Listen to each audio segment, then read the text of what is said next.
Good morning, everyone. So while our Kuya Nereus is taking his exam, fourth quarter exam, Ian will be planting sunflowers. Okay, so you're planting. Okay, now you can remove this now. So we initially sprayed some water into the soil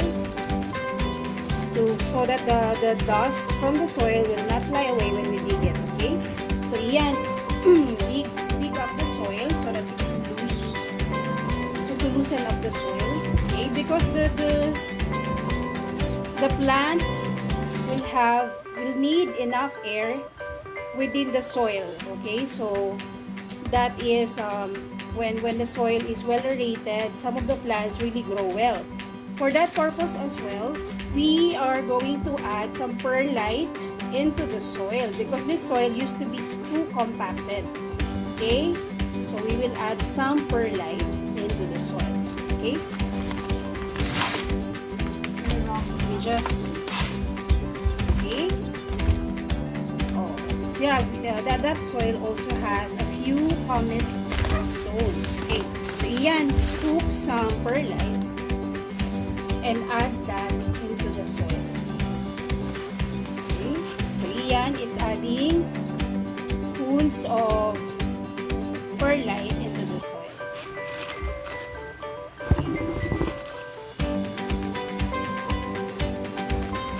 You don't see your face.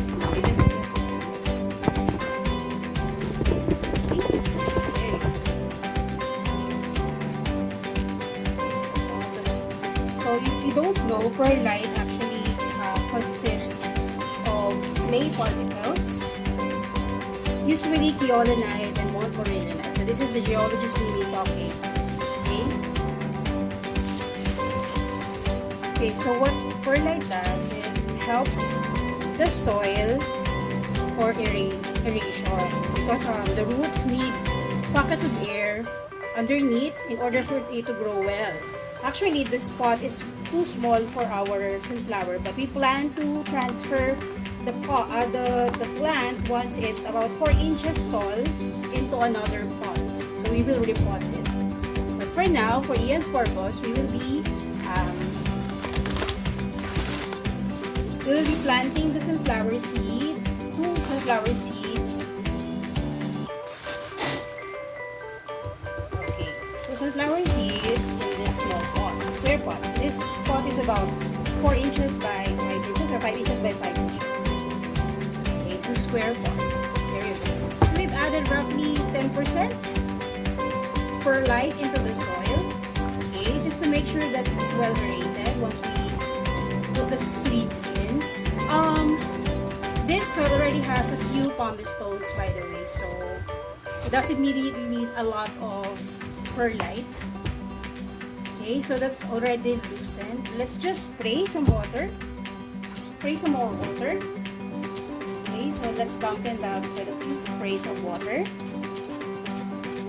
Okay, so Ian is planting this seed because he wanted to do this when he learned about the plant cycle using his science book, but this time he told me that he wants to apply what he learned by planting seeds. Okay, so as you can see maybe in the background, we already have a few plants. Some of them were planted by our daddy, so he has a great thumb. So Ian wants to do the same. Okay, so now what you do, you dig a hole right in the middle of the soil. Okay, about 1 inch deep or maybe more. There you go. And then you put in the seeds.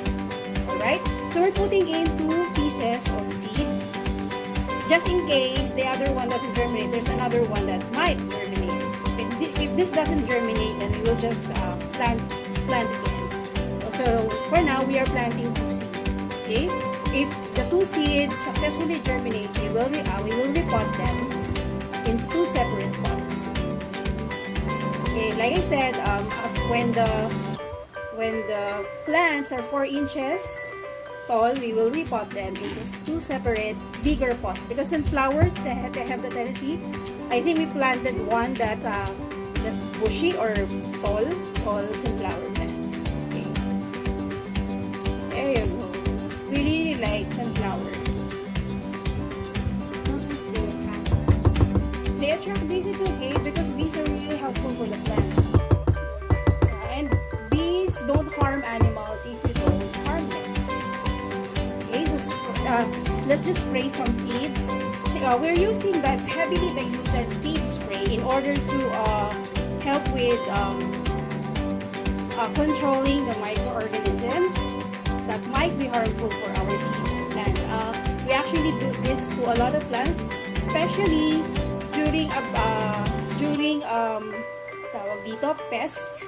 We had spider mites, we had aphids, and a few fungus that killed off some of our plants before. We had a bushy eggplant that died because of spider mites. We almost lost our gumamela plant because of aphids. So we're using thieves all-purpose spray.